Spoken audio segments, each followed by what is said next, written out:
How to pause Terraria on PC. So first is press escape to open the main menu. And that's your official pause screen. In single player specifically, this fully pauses everything, enemies freeze completely, time stops entirely, and nothing moves at all while that menu stays open. But here's the important catch.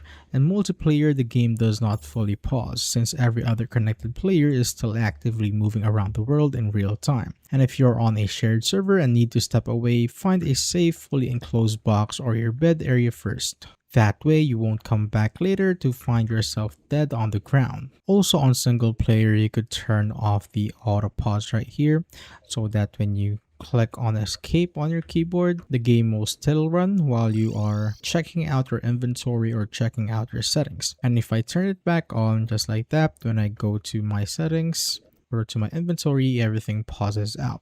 So it's basically up to your preference. And that is how I basically pause Terraria on PC.